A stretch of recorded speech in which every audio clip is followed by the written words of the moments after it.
लगै छी, अपने सबके मिथिला संस्कार पर स्वागत करै छी। नाग पंचमी जे अइ से जतेक ब्राह्मण बड़का जाति छनि हुनकर ओहि दिन नागके पूजा होइ छनि। पहिल पूजा नाग लै छथिन। पहिल पूजा महादेव छथिन वरदान देने जे पहिल पूजा बिषहरेके होइए। जे एम्हरके लोक जे पूजा करब तऽ नंगरा कुश लऽ कऽ, नेबो लऽ कऽ, लाबा दूध लऽ कऽ 5टा बिषहारा बनायब अपना भगवतीके सामनेमे, ओहिपर पीरा कपड़ा लगा कऽ गोबर लगा कऽ साइट देबै, ऊपरसँ डोका लगा कऽ साइट दै छनि। किनको खीरके घोरजाउरके पातर सेहो पड़ै छनि, कते लोकके पातर नहि पड़ै छनि तऽ बिषहाराके लाबा दूध चढ़ैए, नीमक डाढ़ि लाबि कऽ ओहिमे जतेक घरके लोक छी तकरा सबके नामके गाँठ दऽ कऽ आ जल लोटामे धऽ कऽ आ नीमके डाढ़िमे सबके नामके गाँठ दऽ कऽ आ तखन ओ कलश धरब आ नेबो जे छनि से ऊपरसँ गाड़ि देब आ सब गोटा नेबो खा लेब ओहि दिनके जरूर, बिना नेबो खेने नहि रहब। रातिकऽ मूसक माटि पढ़ायल जाइए, उल्टा सरिसो धऽ कऽ ओहिमे लाबा धऽ कऽ पढ़ायल जाइए जे हे जन्मे जे ई माटि पढ़ि कऽ दै छी जे किनको बिषहारा अहाँ नहि छुबै आ दाँत खट्टा केने रहबै, जे किनको अपना दाँतसँ नहि कटबनि आ नहि किनको किछुको छुबनि, ताहि मूसक माटि छिटाइए। थूम बनैए 5टा, ई सबके घरमे होइए। ई जे अपन सबके हिन्दू समाज छनि तिनका सबके घरमे ई होइए। 5 खेप माटि लाबि कऽ, आब नहि जहाँ बाहरमे छी तहाँ एते माटि लाबि कऽ 5टा थूम बना लिअ, ओहिमे सिन्दूर, पिठार, दूबि, सरिसो सबटा धऽ कऽ आ दिनमे बना कऽ घरे घरे सब घरमे धऽ लिअ आ कनिको खीर घोरजाउर जरूर बना कऽ ओहि दिनके खायब। नाग जे अइ से स्वरूप दुआरिपर लिखू, कारीसँ लिखू, गोबरसँ लिखू। जिनका पेटमे बच्चा रहतनि ओ हुनकर घर चारू तरफसँ नहि चौकटि रहतनि, खाली नागक स्वरूप बनेतनि। नागके स्वरूपमे पिठार लगा दियौन, कनि एकटा दूबि लगा दियौन मुँहमे जे हुनकर भोजन भऽ जाइ छनि। अलावा दूध चढ़ा कऽ आ तखन खीर घोरजाउर जरूर बनाउ आ तखन हुनका पूजा करू नाग देवताके। नाग देवताके मना कऽ कहियौन हे जन्मे जय, हे नाग देवता अहाँ हमरा रक्षा करू, हमरा बच्चा सबके रक्षा करू, कुल परिवारके रक्षा करू, तखन जाकऽ पूजा करू।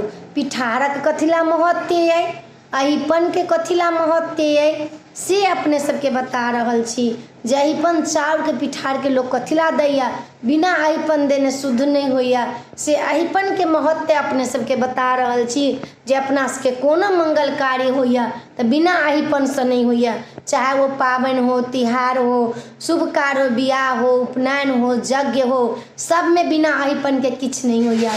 तऽ कथिला अहिपनके बारेमे अपने सबके बता के विष्णु भगवान छथिन पालन करता, पालन करै छथिन, उहे अन्नके उपजन दै छथिन। लक्ष्मी जे छथिन से हुनकर पत्नी छथिन, तऽ लक्ष्मीके बहुत महत्व छै। तऽ धान जे होइए से धानमे साक्षात लक्ष्मीके वास छनि। धानके चाउर होइए तऽ चाउरमे लक्ष्मीके वास छनि। तऽ विष्णु भगवान कहलखिन हँ जे शुभ कार्य करब एहि चाउरके भीजला धऽ कऽ आ पीस कऽ आ तखन मण्डला बनायब, अहिपन देब, ओहि अहिपन देख कऽ हम बहुत खुश होइ छी। कथिला ओहिमे लक्ष्मीके वास छनि, तऽ जहाँ लक्ष्मी छी तहाँ विष्णु छथिन, तऽ विष्णु तऽ अयबे करथिन। जहाँ सीताके वास छै तहाँ राम अयबे करथिन, जहाँ गौरीके वास छनि तहाँ शंकर अयबे करथिन, जहाँ राधाके वास छै तहाँ कृष्ण अयबे करथिन, जहाँ रुक्मिणीके वास छनि तहाँ कृष्ण तऽ अयबे करथिन। तऽ ओ लक्ष्मीके वासके जे छनि से चाउरमे लक्ष्मीके वास होइए, ताहि लऽ कऽ हुनका फुला कऽ पिठार बना कऽ तखन पिठारके पड़ैए अहिपन। कोनो चीजके कैला नहि वैष्णोके अहिपन लोक दऽ सकैए, आटाके अहिपन लोक दै छै, लेकिन महत्व छै चाउरके पिठारक अथीके अहिपनके।